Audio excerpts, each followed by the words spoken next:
Boa noite, aqui é apenas um teste antes de começar a live.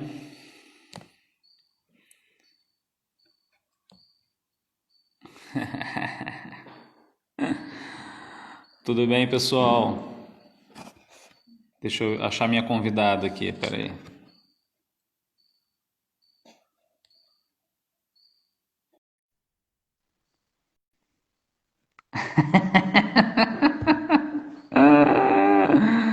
Ah, que zoeira.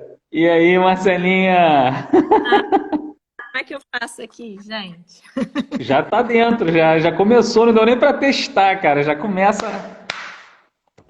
Olá, Tudo bem? tudo bem? Queria deixar a câmera, mas não vou conseguir deixar apoiada. Tenta aí, tenta aí.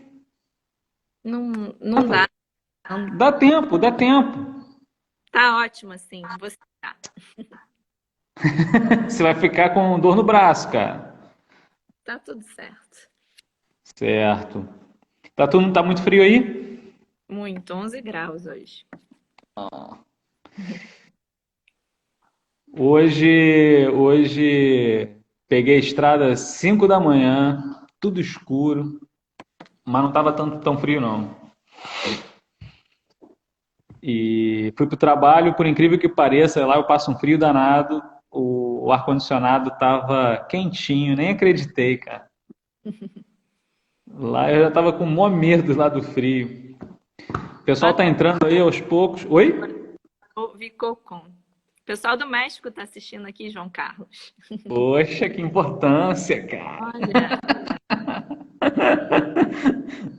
Olha, obrigado por ter aceitado o meu convite. Não sei se você chegou a ver as últimas lives, mas realmente aqui tá um negócio bem interessante, porque eu estou tendo oportunidade de conversar com pessoas do Brasil inteiro, de tudo quanto é tipo, de tudo quanto é lugar, muito legal. que bom, E que bom. você está mais perto, né? Aqui na cidade, mesma área de atuação. Aqui já teve pessoal de turismo, já teve de literatura. Hoje vamos falar do que é nosso, né? Você Uhum. está animado com a arquitetura, não? Olha, eu tô animada. Aqui, ó, tem vários ois aqui também. O pessoal tá nos Estados Unidos, está em Minas, mandando oi. Fernanda, Ângela. Ih, tem um pessoal bem legal aqui. Legal. Se eu tô animada com a arquitetura, olha, na realidade eu acho que essa pandemia ela nos trouxe a casa para uma reflexão maior. E então acho que é o momento que todos nós vamos ter que entender melhor como que é esse ambiente que a gente vive, como é que é a cidade que a gente vive. Agora que todas as nossas trajetórias foram reduzidas a apenas aquilo que é essencial, então a gente Uhum. vai considerar que realmente os nossos bairros funcionam para as necessidades cotidianas. E aí você me pediu para falar hoje aqui sobre isso, sobre arquitetura feminina, o que que é essa arquitetura feminina, o que que é essa abordagem de gênero tratada no urbanismo e na arquitetura, e é isso. É a cidade a partir da experiência das pessoas, a partir da nossa experiência. A minha experiência como mulher é diferente da sua como homem. O corpo sexuado feminino é diferente do corpo sexuado masculino. E independente do gênero, existe uma diversidade de gêneros e não é exatamente essa questão que eu trato na minha pesquisa, mas sim essa cidade que não é de uma pessoa genérica e sim da pessoa na diversidade. Uma senhora de 90 anos que circula pela cidade é muito diferente de uma criança de 9 anos, uma menina. Então a percepção de cidade é diferente. E aí o que essa maneira de ver a cidade, de enxergar a cidade, vai entender as pessoas nessas experiências. Portanto, hoje, se uma pessoa de mais idade tem que ir, mora sozinha e tem que ir à rua, toda encapotada, não tem quem ajude, tem que ir. É necessário projetar bancos para que essa pessoa possa descansar ao longo do trajeto da casa dela até o supermercado, se tem mais de 200 metros. Bancos a cada 100 metros é importante para esse descanso, as calçadas largas, a iluminação pública, uma rua também com uso misto, Ou seja, as fachadas ativas. O que é a fachada ativa? Você ter as janelas voltadas para a rua, ter a portaria também voltada para a rua. Então, para você ter os olhos na rua, né? Os olhos na rua da Jane Jacobs é um conceito muito antigo. E ela pensou nas cidades em Nova York, no entorno de Nova York, e ela foi avaliar os subúrbios que eram considerados muito perigosos, porque era aquela área onde não era a cidade tradicional e tal. E ali ela encontra a vida. E ela vai falar, é isso que eu quero, é isso que é vida, é isso que é a cidade. São as pessoas cuidando das ruas. Então, os edifícios mais baixos, se você tem até o quinto, sexto andar, isso até Lúcio Costa falava também no modernismo, com todas as críticas ao modernismo, mas ele pensa Brasília com essa altura até onde o olho pode enxergar e reconhecer quem está lá embaixo. E aí uma mãe cozinhando pode verificar se o filho está brincando lá na área do playground lá e reconhece aquela criança. Então, é uma cidade do cuidado. Quando você tem os arranha-céus, como é que fica isso? Como é que você vai vigiar? Como é que você vai ter um cuidado com alguém que você nem reconhece lá embaixo? Então, essa cidade, a partir da experiência das pessoas, é muito importante.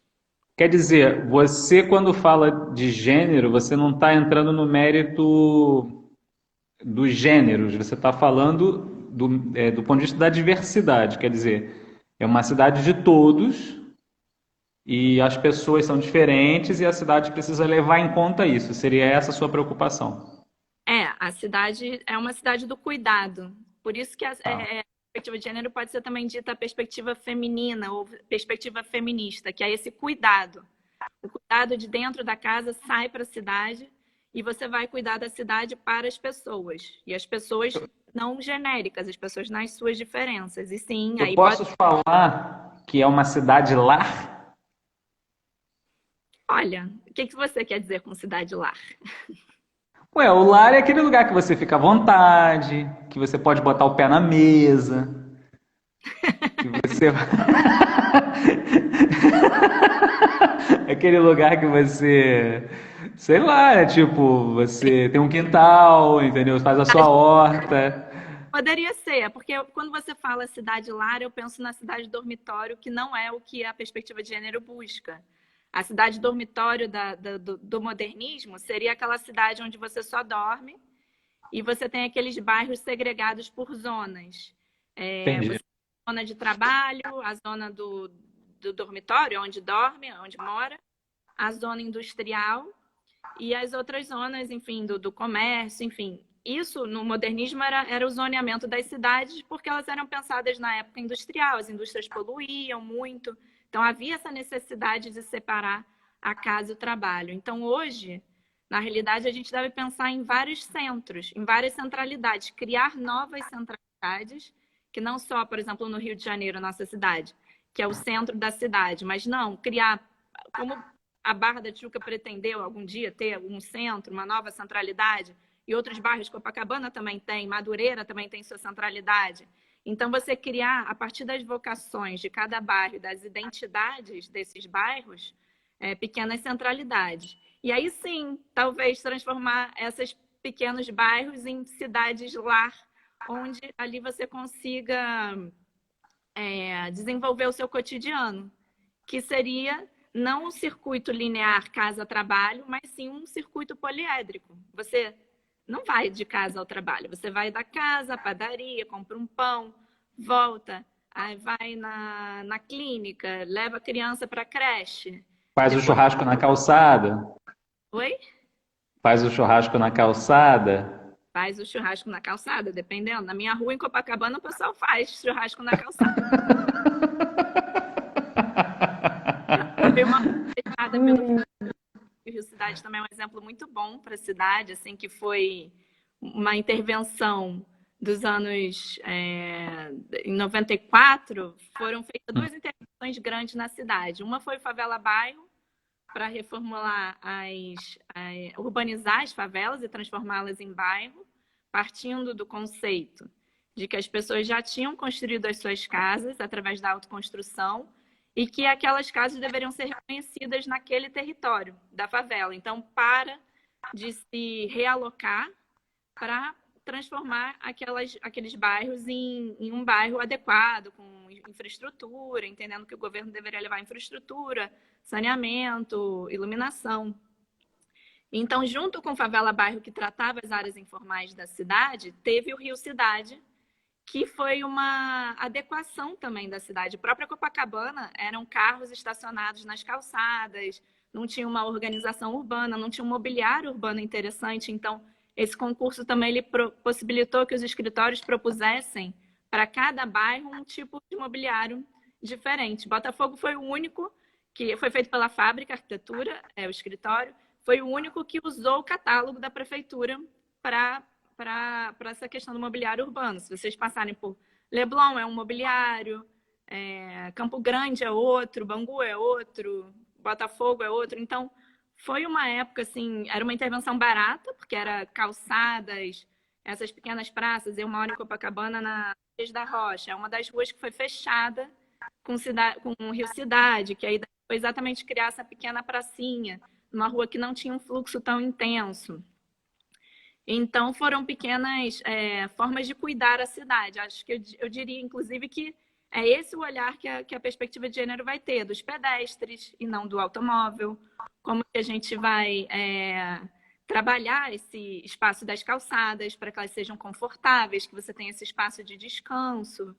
Enfim, é um Marcelo, no início eu perguntei para você se você estava animada com a arquitetura.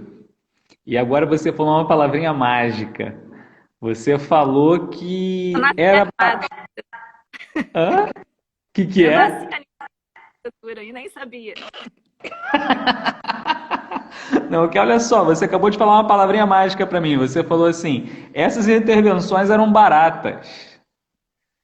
Porque é tal história. Exatamente. É tal história. Hoje, por exemplo, eu vou te contar. Eu estava hoje conversando lá com um engenheiro que trabalha para gente lá no Arquivo Nacional. E aí eu estava falando com ele sobre PCD. Para quem não sabe o que é PCD, no fundo, é pessoa com deficiência. No fundo, é você fazer o projeto, por exemplo, de um banheiro com a barra de apoio, aquela coisa toda respeitando a norma de acessibilidade. O fato é que, ao fazer a autovistoria periódica do imóvel, a gente constatou que essa parte está um pouco deficiente, só que a gente está trabalhando num projeto de requalificação dos diversos blocos do imóvel do Arquivo Nacional. Então, minha ideia é incluir nessa requalificação, na hora de fazer a revisão das instalações, as adaptações necessárias. Concretamente porque, no momento atual, estamos fazendo várias coisas ao mesmo tempo, nem daria tempo de colocar isso como prioridade e, por uma circunstância que temos, não há nenhuma pessoa com essa necessidade no bloco em concreto. Então a gente vai fazer isso somente na área de atendimento ao público, que é onde sim pode aparecer alguém com uma necessidade especial. Mas o fato é que, na mesma hora, ele já levantou o dedo, né, o engenheiro lá, e falou, poxa, mas essa válvula aí que você quer colocar, ela é muito cara, ela custa R$ 600. Imagina que quer colocar isso em todos os banheiros, vai ser uma fortuna. Ou seja, às vezes a gente tem uma quantidade tão grande de normas, a gente tem uma quantidade tão grande de recomendações, a gente tem uma quantidade tão grande de tudo, que praticamente fica inviável. Então você falou, calçadas largas, banco a cada 100 metros, vai multiplicando, vai somando. Isso realmente sai uma fortuna, não há dinheiro que pague tudo isso. Mas Então, também não há por que não fazer se a cidade é para as pessoas. Porque também se você tem uma calçada sem os bancos, quem vai utilizar essas calçadas? Se você tem esse banheiro no Arquivo Nacional e não tem um banheiro adaptado, e eu quero ir lá visitar, isso vai me limitar. então, mas acontece que você falou, essas intervenções eram baratas. Sim. Tudo bem, colocar a tal da alavanca é caro, mas talvez fazer outras coisas seja barato. E eu não preciso colocar todas as alavancas em todos os banheiros. Em um banheiro e por aí vai, né? Começa-se com um, para poder permitir esse acesso. Exatamente, possibilitar pessoas diferentes a frequentarem a Biblioteca Nacional, que é um direito de todos e O Arquivo Nacional. O Arquivo Nacional. Não, mas sério, agora sério, sério. É que eu perguntei, você está animada com a arquitetura? Então eu vejo que você está animada, porque você está, inclusive, achando que tem dinheiro para fazer as coisas. Isso que eu estou gostando de ver. Claro que tem. Tá cheio da grana? Não, eu acho que com a pandemia a gente vai ver um momento de recessão muito grande, que não é nem o durante a pandemia vai permanecer muito tempo, durante a pandemia e outros problemas surgirão, mas é fundamental que a gente trabalhe essa cidade. Por exemplo, hoje o essencial é a construção de hospitais, os governos estão trabalhando como o elemento essencial é a construção de hospitais. Seja a construção de novos, seja a forma de hospitais que estavam desativados, que acho que é o que deve ser o foco, né? A reativação de espaços que não estavam sendo utilizados. Agora, tem outras questões que tem que ser assim, que são um tema urgente, que é saneamento básico, água limpa para todas as pessoas, essa questão da urbanização, seja no espaço informal ou no espaço formal, repensar essas cidades que são, por exemplo, se a gente for ver na Europa, que já passou por uma primeira onda da pandemia, agora está entrando, infelizmente, numa segunda. Mas como é que as cidades já estão sendo planejadas? As pessoas estão usando menos os automóveis, estão andando mais pelas ruas, com proteção ou não, dependendo da cidade. Infelizmente, algumas cidades não estão obrigando a proteção com a máscara, o uso de máscara, e a gente sabe que é necessário. Mas, por exemplo, Barcelona abriu uma via de automóveis para ampliar esse espaço da calçada.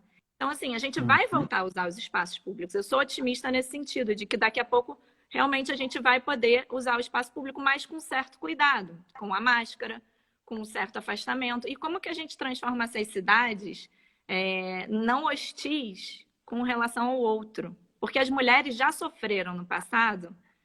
Como é que é? O que a perspectiva de gênero, acho que é importante colocar isso, assim. O que a perspectiva de gênero também trata, ou a perspectiva feminista, ou feminina, como for colocada.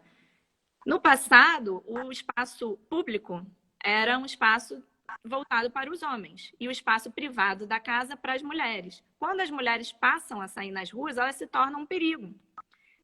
Existe um medo das mulheres no espaço público. Então, agora também, que a pandemia, quando a gente voltar, existe esse medo do outro. Como que eu vou enfrentar o outro? Se eu não te conheço, João Carlos Marcela, e te vejo na rua, eu quero que você use máscara, eu quero que você fique longe de mim. Ou seja, então, como que nós, arquitetos e urbanistas, vamos pensar nessas cidades para que isso não aconteça, essa fobia social não aconteça? Isso é muito importante. Então, esses laços de relação, ou seja, tem uma pessoa de maior idade, mais idade, que vai ter que continuar isolada, a gente poder criar esses laços e poder ajudar, poder ir ao mercado para essa pessoa, poder fazer uma visita, que seja à distância, mas fazer essa visita, cuidar das pessoas. A cidade do cuidado é o que essa arquitetura feminina, o urbanismo feminino vai trabalhar. Então, esses laços existem nas comunidades e a gente está vendo eles sendo assim muito aplicados agora, nesse momento que está tendo ajuda, está tendo muitas iniciativas de entidades, dos arquitetos, lá pelo IAB a gente teve um programa que ajudou muito, que foi Cidade contra o Coronavírus. Enfim, tem várias ações, pequenas ações que estão sendo feitas, de redes de solidariedade, e isso vai crescer nesse momento. Então, a gente tem também o que aprender com esse senso de comunidade, essas redes de apoio entre as pessoas. Talvez aquele vizinho que a gente nunca deu oi, do 8º andar, agora a gente vai fazer questão de dar oi porque a gente está vivo e o vizinho está vivo também, né, gente? Então, isso é muito importante. Marcela, me diz uma coisa. A gente colocou no nosso flyer arquitetura feminina. Agora você falou uma coisa interessante, porque você comentou que antes a arquitetura, ou seja, o interior, era o espaço feminino e o espaço urbano era o espaço masculino. Se a mulher foi para a rua, quem ficou em casa? Quer dizer, a casa precisa ser feminina também? Como é que você vê isso? Deixou de ser feminina, a casa passou um dormitório? Como é que... Me explica isso aí. No início, né, quando as mulheres começam a ocupar os espaços públicos, é que, inclusive, acontece o municipal housekeeping. As mulheres começam a limpar as ruas dos Estados Unidos. Elas vão para as ruas com a vassoura e começam a cuidar do espaço público. Ao contrário, o espaço privado da casa nunca deixou de ser cuidado pelo homem, pela mulher, hoje em dia, enfim. Mas claro que as mulheres tiveram esse protagonismo, ainda tem dentro das casas. A maioria das duplas jornadas, triplas jornadas de trabalho ainda são exercidas por mulheres, apesar de muitos homens ajudarem ou estarem ali, enfim, também nas funções domésticas. Mas essa cidade, esse município housekeeping, essas mulheres que foram para as ruas, é muito interessante, porque elas começam a cuidar do espaço público. Por exemplo, no pós-guerra, quando as cidades foram destruídas, Jacoba Milder, ela começa a pegar pequenos espaços que foram destruídos pela guerra em Viena e transforma esses espaços em playground para as crianças, porque ela identifica as crianças brincando assim na rua, sem ter espaços específicos para elas, e aquelas áreas destruídas que foram bombardeadas e as pessoas vendo aquilo, né? Ali antes era um edifício e agora não é mais. Então, até que a prefeitura retomasse aquele local e construísse alguma outra coisa, todos os espaços vazios e destruídos pela guerra foram transformados em playground com também equipamentos super baratos. Então, esse cuidar, aqui a Fernanda está colocando, cuidar é fundamental. Exatamente, essas mulheres pensam no cuidado.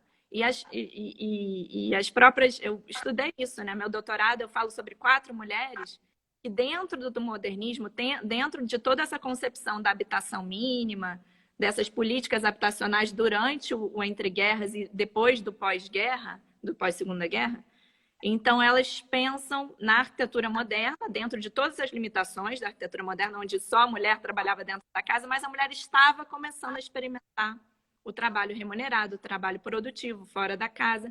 Então elas vão pensar nessa dupla jornada de trabalho, como melhorar essas casas, como pensar... Aqui, ó, 794 playgrounds, é esse os projetos, né, da Jacoba Milder. Então, elas vão pensar nessa arquitetura com esse olhar das mulheres, como diminuir o trabalho dentro da casa. Por exemplo, a cozinha. A cozinha é pensada de uma maneira mínima, como era pensado o sistema de produção dos automóveis. Então, a cozinha passa a ser pré-fabricada, ela passa a ser mínima, para o mínimo de circulação possível, uma distância de máximo de 3 metros entre o fogão e a mesa da sala, para que isso diminuísse esse trabalho. E também uma luz, uma iluminação, uma ventilação cruzada, enfim, todas essas questões foram pensadas por essas mulheres durante o período entre guerras, e foi assim que... Aqui estão falando para eu falar das mulheres. Isso é cola, hein? Isso é cola. A Graciano, do Laboratório Vicoco aqui, ESARC, México. Mas, não, eu falo de 4 mulheres, agora eu vou falar, João Carlos. Calma aí, eu tenho uma outra pergunta antes, Marcelo. A Margaret, olha só. para falar as 4 os nomes, né? Margaret Tudley-Hodgson em Viena, na Áustria, e ela vai trabalhar também na Alemanha. Na Inglaterra, a Elizabeth Denby. Nos Estados Unidos é a Catherine Bauer e no Brasil a Carmen Portinho. Todas elas habitacionais. Fala, João. Minha pergunta é a seguinte: eu sei, porque eu já assisti algumas apresentações suas, um autor que você costuma citar com uma certa frequência. Eu mesmo, na minha dissertação de mestrado, falei dele. É o Henri Lefebvre.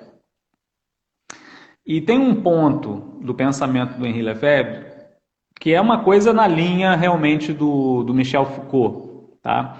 É um tema recorrente, que é o tema do espaço controlado, tá? No fundo, existe uma crítica de que a construção do espaço é uma forma de controlar as pessoas. Então, digamos, quando a gente fala de biopolítica, inclusive hoje está tendo uma espécie de curto-circuito quando o Giorgio Agamben fala da invenção da pandemia. A gente até conversou sobre isso alguma vez e houve um certo racha da esquerda, que uma parte da esquerda acha que o Giorgio Agamben ele é bolsonarista porque chegou às mesmas conclusões do Bolsonaro, apesar de partir de pressupostos diversos. Mas a questão é a seguinte: A única forma da gente se libertar da opressão do espaço é cuidar do tempo.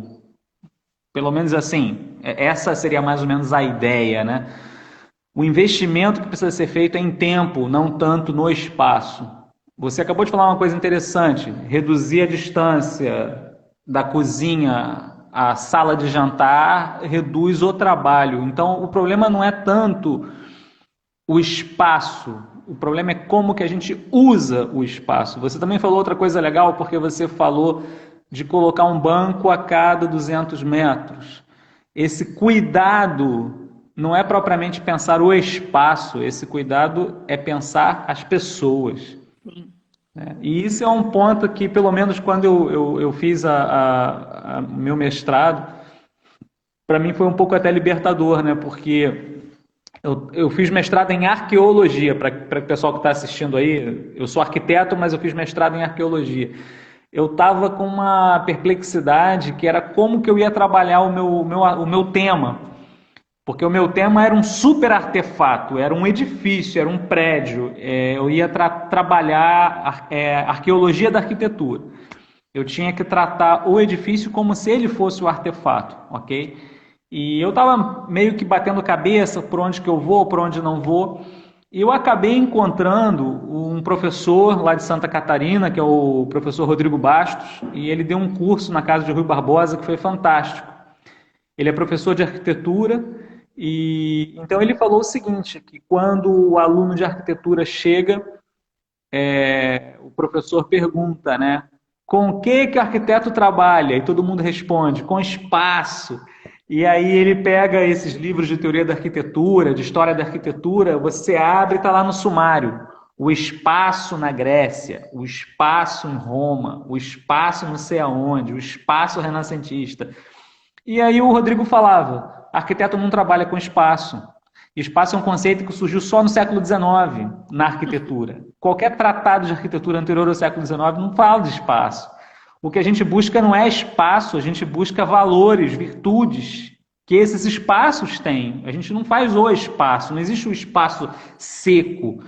O que a gente precisa é fazer o nosso tempo acontecer dentro desse espaço. Do contrário, realmente, esse espaço é um espaço opressor, como diz o Henri Lefebvre, né? É um espaço que, de fato, nos cerceia, que nos controla, que nos tolhe a liberdade.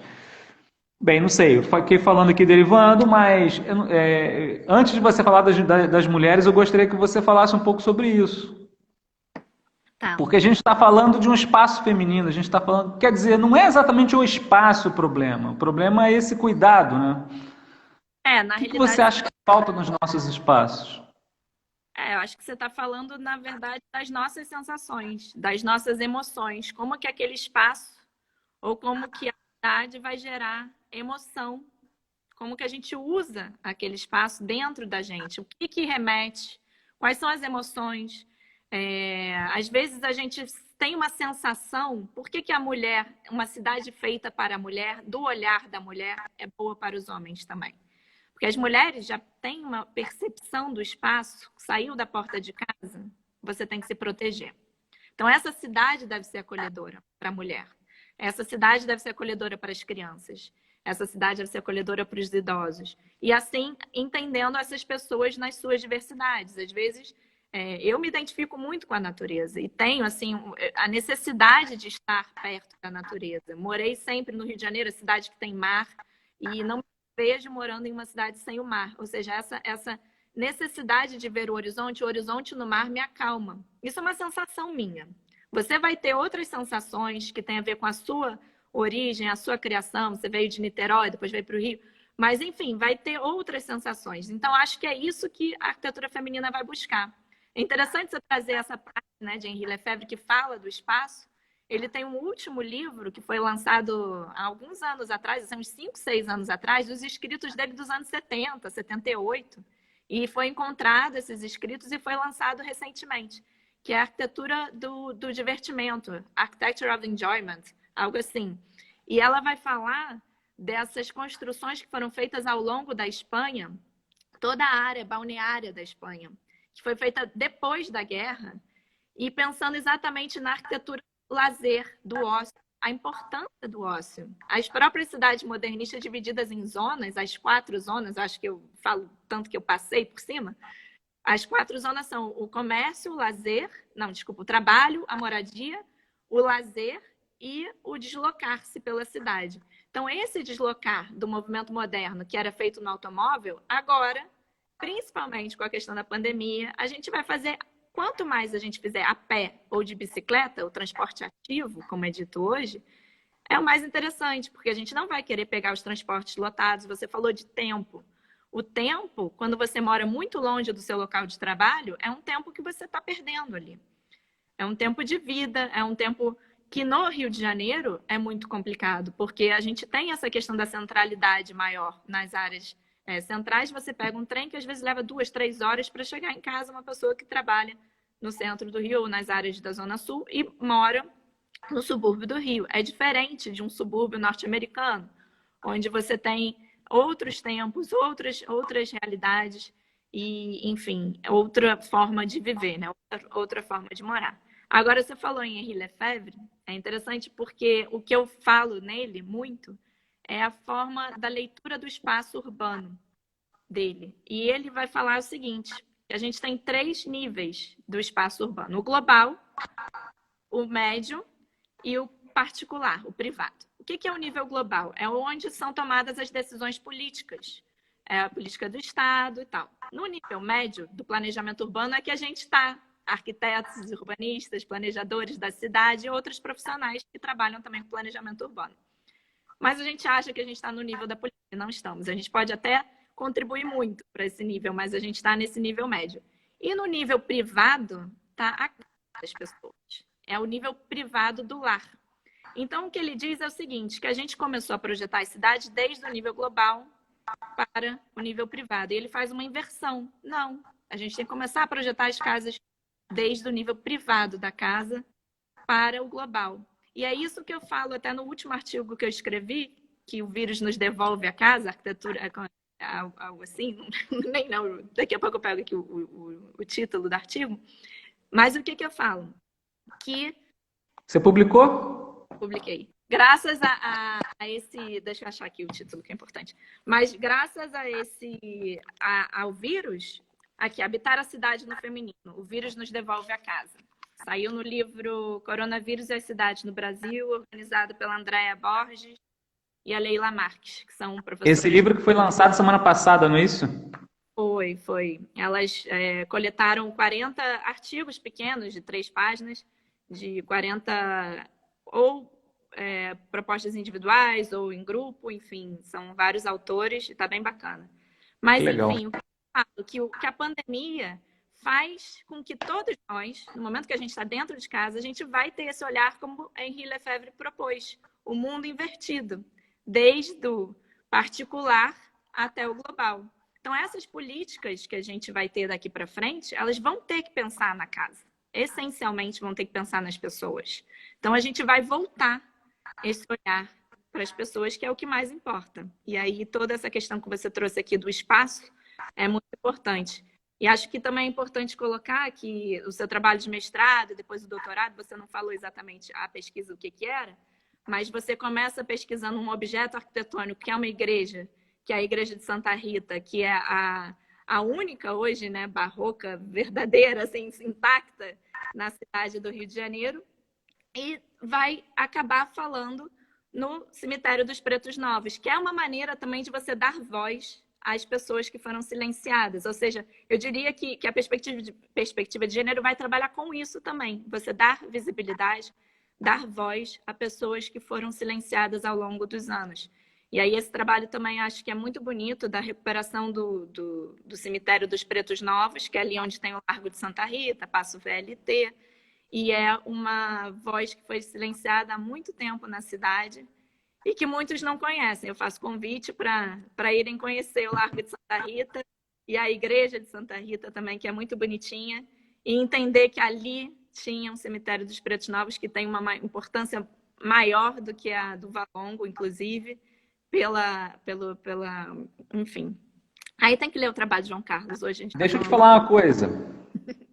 Primeira, eu não sou de Niterói não, viu? Ah, não, achei que fosse. Não. Eu sou carioca, nasci em Botafogo, morava em Copacabana até os 8 anos. Aí quando eu fiz 8 anos, nossa família se mudou para Niterói. A minha tia já morava lá, meu tio já morava lá também. E aí lá eu fiz a faculdade e tudo, né?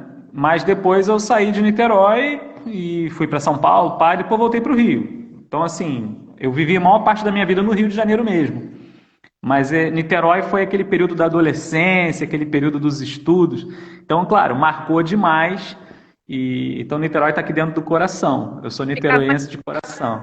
ficava de Niterói olhando o Rio, assim, de longe. Exatamente. O Rio sempre teve. E Niterói foi uma freguesia do Rio de Janeiro. Tá? O nome da cidade era Praia, como é que era? Praia Grande. Vila Real da Praia Grande da freguesia de São João Batista de Caraí. Era um negócio assim, o nome, que depois virou Imperial Cidade de Niterói. Era uma freguesia do Rio, era uma freguesia do Rio de Janeiro.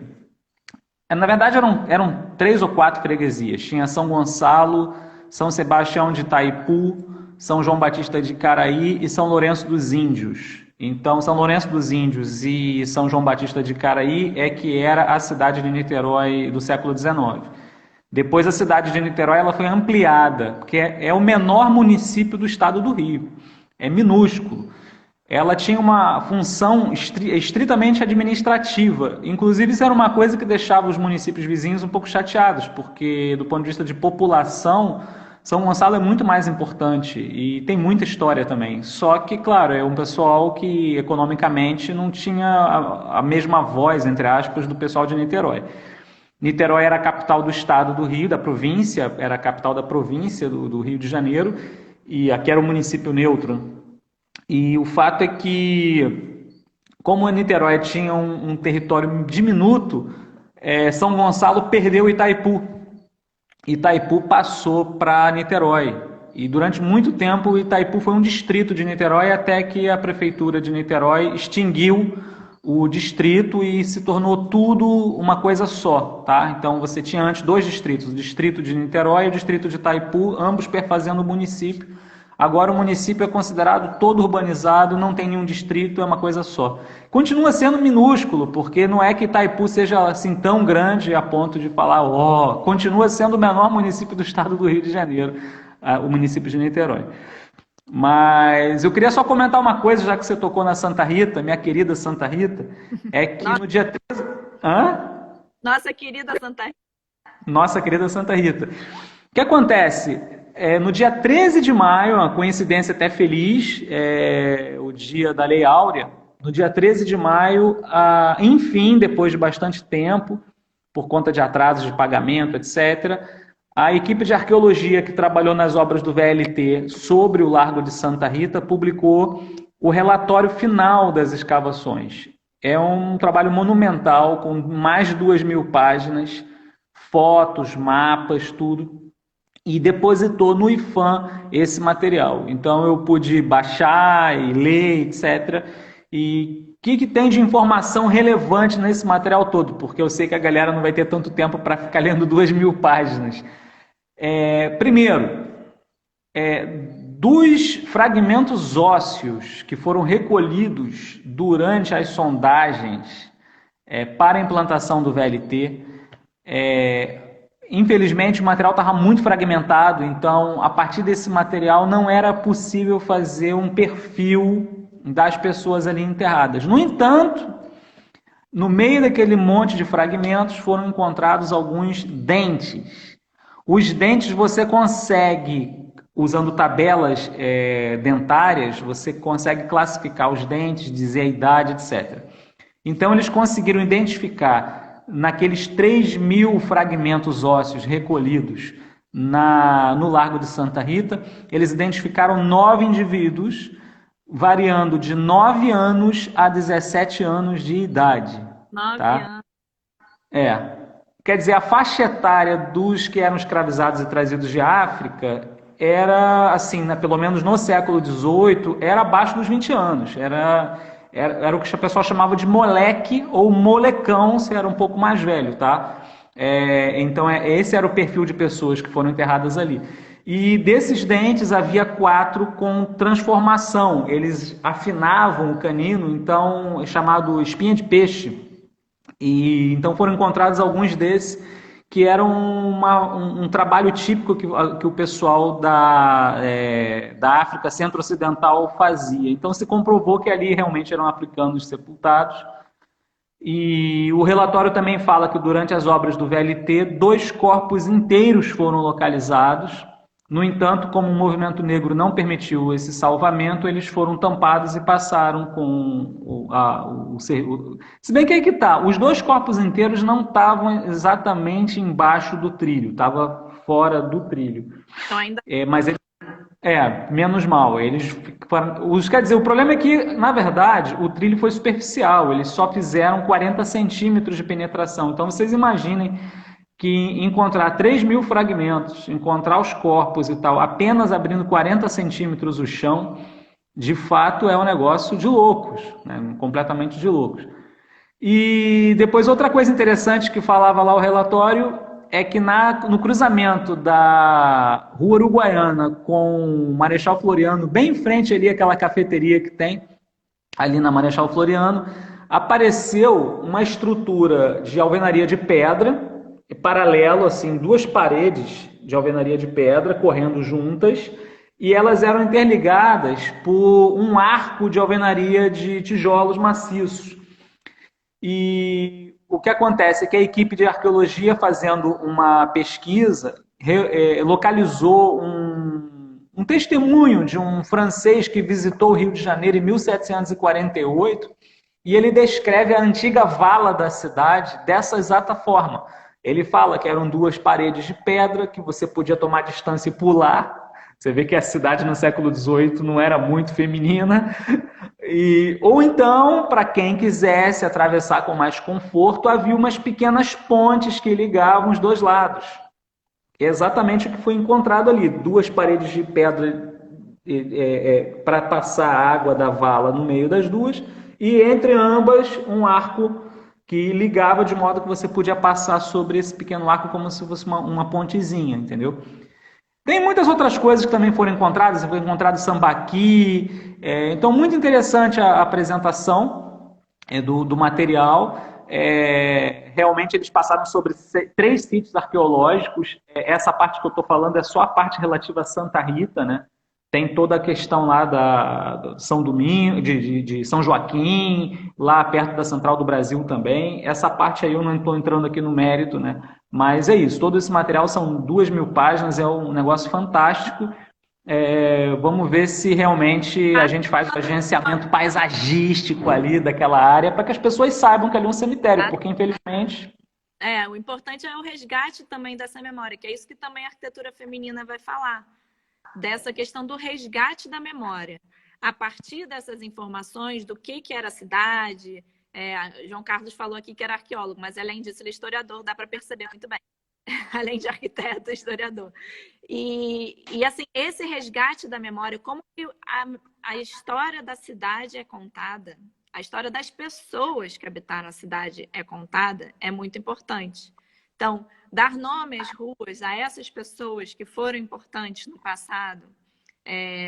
Acho que o grupo de pesquisa que você faz parte no IFIX, seus professores uma vez falaram também para mim, é interessante resgatar não só as mulheres que foram importantes, que isso é muito importante, você dar nome de ruas de mulheres que foram importantes para a cidade, mas também, por exemplo, a Rua da Quitanda, o que era? Tinha uma quitanda ali, tinha um outro lugar que vendia laranja, então a Rua da senhora que vendia laranja. Então, essa recuperação, esse resgate da memória, ele deve se fazer presente do nosso cotidiano hoje. E uma maneira é como que a gente conta essa história hoje. Essa história no passado, foi vivida no passado, essas pessoas não têm como contar a história delas, mas talvez essa recuperação, com todo o respeito ao movimento negro, que tem as suas questões, provavelmente, para não querer fazer esse salvamento, mas o que já se teve, o que já se obteve, deve ser contado.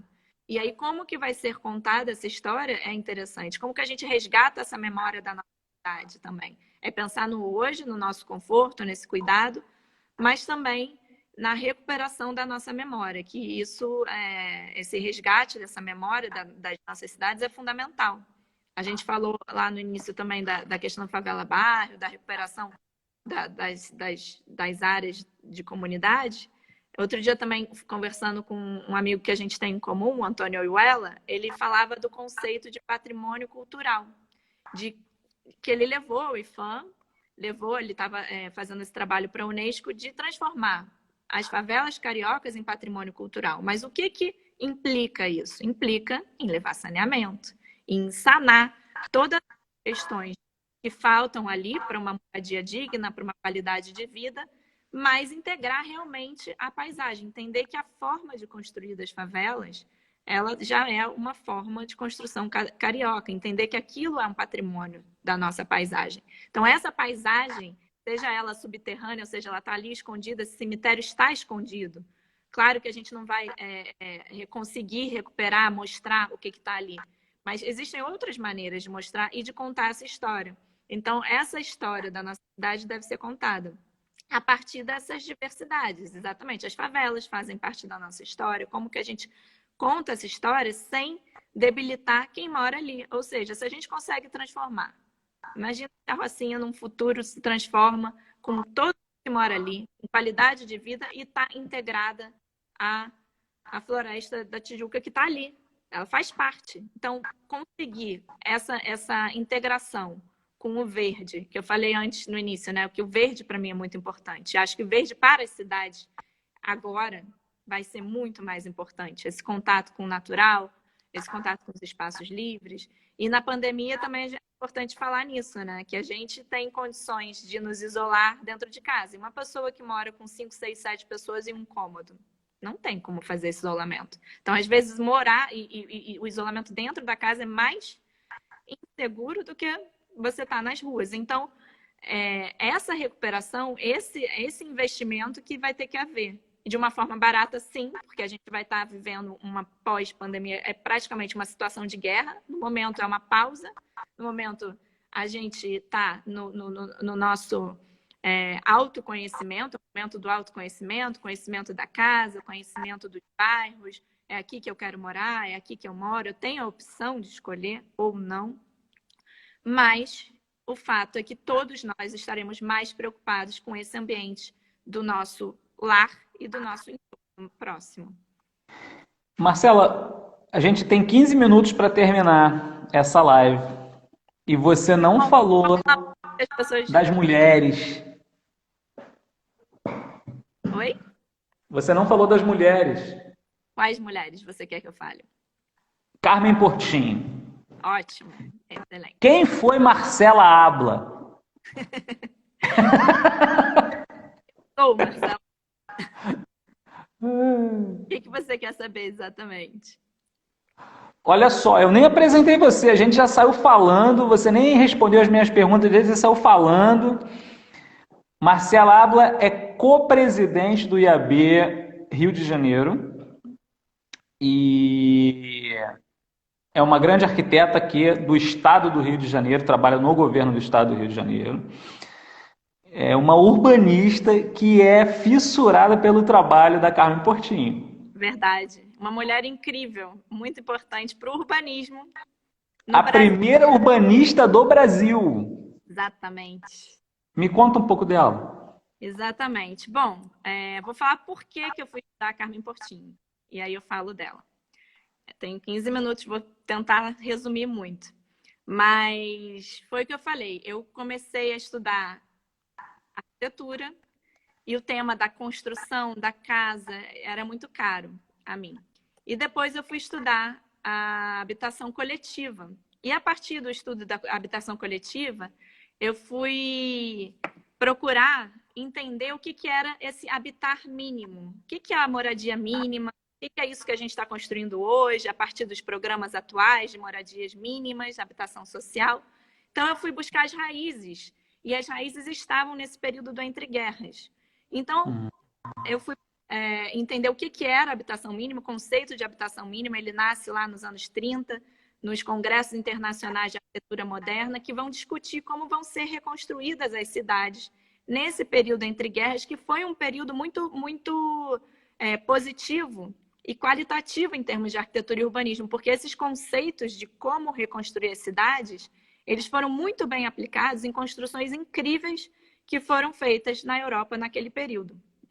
E aí, quando eu fui estudar esse tema já estava mega ultra debatido pelas mesmas vozes, pelas mesmas pessoas, pelos mesmos arquitetos modernos que já conhecemos. Le Corbusier, Mies van der Rohe, Walter Gropius, Lúcio Costa, esses todos já estavam mega discutidos. Mas essa história ainda poderia ser contada desde outra voz, que era a voz das mulheres. Então, eu procurei, eu trabalhei, foi a minha pesquisa de doutorado com a Raquel Coutinho aqui no Rio e com a Zaida Mushi em Barcelona, e com elas a gente chegou nessas 4 mulheres, que são a Margaret Lihotzky, que eu já falei, que projetou a cozinha de Frankfurt com Ernest May para a Alemanha, o início das Siedlungen, que eram os conjuntos habitacionais na Alemanha. Então, eles começam, na realidade, com a proposta de uma cozinha coletiva. A Margaret, ela queria que as cozinhas fossem feitas coletivas, propôs as creches, para que as mulheres pudessem ir para o trabalho. Era o período depois da guerra, então as mulheres passam a trabalhar. E então essas tarefas do cuidar das crianças, cozinhar, poderiam ser feitas por pessoas que eram pagas para isso. Então você poderia trabalhar ou na fábrica, ou trabalhar numa cozinha, ou trabalhar numa escola, com o ensino das crianças. Agora vem Hitler e obriga que todas as casas deveriam ter cozinha, que as mulheres deveriam deixar os postos de trabalho, voltar para casa e fechasse todas as creches. Então, é projetada essa cozinha mínima que depois foi integrada em todos os projetos. Essa é a Margaret Lihotzky, que é a única arquiteta da minha pesquisa. As outras 2 são a Elizabeth Demby, que vai pensar também nesse período do entre guerras, em 2 países que perderam a guerra, 2 que ganharam, 2 neutros, e compara com a política habitacional da Inglaterra. E diz que na época não tinha aquela habitação nos moldes que estavam no continente europeu. Ela publica esse livro Europe Rehoused, em 1938, e a Catherine Bauer, nos Estados Unidos, 4 anos antes, publica o livro Modern Housing, e que vai tratar também exatamente como que era essa política habitacional na Europa e o que ela leva para os Estados Unidos. E a partir dali ela cria o Housing Next, ela começa a costurar em todos os estados dos Estados Unidos o que era uma política habitacional. Essas são as 3 mulheres que eu revisitei, que eu dei voz fora. E no Brasil, qual seria a replicação no Brasil? A Carmen Portinho. Ela foi a primeira mulher a urbanista do Brasil, 3ª engenheira, e ela vai estudar a política habitacional. Ela vai para a Inglaterra, estuda as New Towns na Inglaterra, nesse período também, estuda os CIANs, os Congressos Internacionais de Arquitetura Moderna, e traz esses conceitos para o Brasil. Cria a Secretaria de Habitação, que era o Departamento de Habitação Popular do Distrito Federal, na época. Ela passa a ser a diretora. E aqui ela aplica as unidades de vizinhança, que foi o que ela estudou lá fora e trouxe para o Brasil e aplicou nos conjuntos residenciais. A gente tem o Pedregulho, que foi, apesar de incompleto, é o mais completo de todos, que é uma obra-prima do Ride, do Afonso Eduardo Ride. E aqui no Brasil a gente sabe que quem fez, quem estava por trás do programa, quem projetou junto com o Ride e quem criou toda a política habitacional foi a Carmen Portinho. Mas quando a gente leva para fora, quem aparece é o arquiteto. E o mesmo acontece com as outras 3. Elas são reconhecidas no país, assim, existe uma pesquisa muito grande, elas são, enfim, se reconhecem, mas chegando aqui, o que a gente sabe delas? Pouco. Mas a gente sabe também desses companheiros que estiveram ao lado e que trabalharam juntos. Então, é um pouco disso que eu vou falar. E a Carmen, além da importância dela na política habitacional, ela também lutou pelo voto feminino na época de Getúlio Vargas, junto com a Berta Lutz e as sufragistas. Ela lutou também pelo reconhecimento profissional das mulheres. Ela criou a Associação de Engenheiras e Arquitetas, fazia o chá das calouras quando as meninas ingressavam nas universidades, aí quando se formavam, fazia o chá também da Vitória, que era para Agora, no mercado de trabalho. Você falou uma coisa interessante que me deixou com a pulga atrás da orelha. Você falou que só a Margarete era arquiteta. Só ela era arquiteta. Na época era uma profissão de homens, a arquitetura. Pois Então, é, então aí que tá. Essa é a minha dúvida. A gente poderia dizer que essa invisibilidade é porque não tem o título? também, também. Muitas historiadoras norte-americanas, quando eu fui estudar a tese, a gente tem a Gwyneth. Ai, meu Deus, agora fugiu. Mas, enfim, tem várias historiadoras norte-americanas que vão falar. A Gwendolyn Wright. Por que eu falei Gwyneth? Não sei. Pensei na atriz, Gwyneth Paltrow, não tem nada a ver.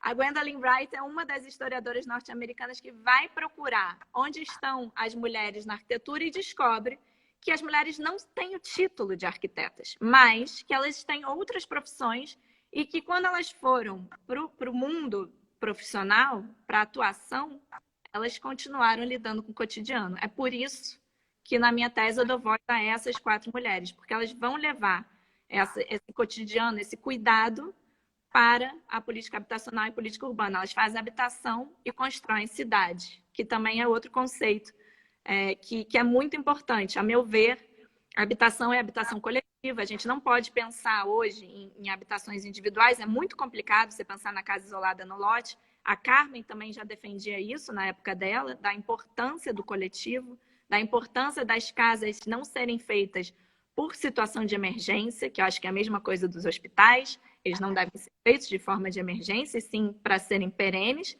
porque a casa ela pode se transformar no tempo, mas ela é primordial para a gente morar. A moradia é número 1. E a moradia vai construir cidade. Então, ela tem que estar próxima ao local de trabalho, tem que ter transporte próximo, mercado. O conceito de habitar da Carmen, a unidade de vizinhança que se transformou no conjunto residencial do Pedregulho, era isso. As crianças podiam ir sozinhas da casa para a creche, que está ali dentro. Tem uma piscina. Até hoje a piscina funciona. Ela está hoje fechada porque não tem um salva-vidas que fique ali 24 horas por dia. Mas a piscina está ótima lá, ou seja, poderia ser reativada. A creche, a escola funcionam, as moradias funcionam, os jardins funcionam agora. A lavanderia, que foi pensada também para você poder diminuir essa carga de trabalho dentro da casa, era uma lavanderia super tecnológica. Na época veio equipamento dos Estados Unidos de lavar, de secar. A roupa tinha uma etiqueta, aquela caneta transparente, uma etiqueta transparente para não identificar de quem era aquela roupa. Mas aquilo ali hoje é um problema no Pedregulho, porque as habitações foram feitas de uma maneira muito reduzida, sem a possibilidade de instalar um tanque ou uma máquina de lavar dentro dos apartamentos, e é uma reclamação de quem mora ali. E outra questão é que, na época, foi pensado esses conjuntos residenciais para que tivesse um em cada distrito da cidade. Então, ao todo eram 11. Desses 11 foram construídos 3, que é o Pedregulho, o Minhocão, que é o da Gávea, o Pedregulho é o prefeito Mendes Moraes, e o de Vila Isabel. Depois foi feito Paquetá, que não fazia parte desses 11, e a proposta era que ficasse esse conjunto a 15 minutos a pé ou de bicicleta do local de trabalho. Então, a Carmen era visionária, já pensava no transporte ativo que você ia a pé ou de bicicleta para o seu trabalho, não num transporte público lotado, enfim. E eram mais ou menos essas as questões que... Quando o Lacerda transferiu o pessoal aqui, foi do Pasmado, não foi? Para a Cidade de Deus? Ou foi a Catacumba? Da favela do Pinho. Como é que é? Era da Lagoa, não era? Isso, da Catacumba. A Carmen ainda estava trabalhando no... Não, mas nesse período da Catacumba, existe também um conjunto residencial projetado pelo RID para aquela região onde hoje é o Parque da Catacumba. Esse projeto está publicado na Revista Municipal de Engenharia. Todos os projetos do RID estão publicados lá, que a Carmen foi editora-chefe, redatora, secretária da revista. Então, todos os projetos executados ou não do RID estão lá publicados. Essa memória também tem que ser resgatada, porque ela Marcelo, E Lacerda levou da cidade. você quer continuar depois, não? Porque vai cair, cara. Nada, gente. Agradeço todo mundo. Tô vendo ali meu tio, minha tia, galera toda aí, Ah, família. vai cair Obrigada, sozinho. Obrigado, brigadão mesmo. agradeço muito. Agora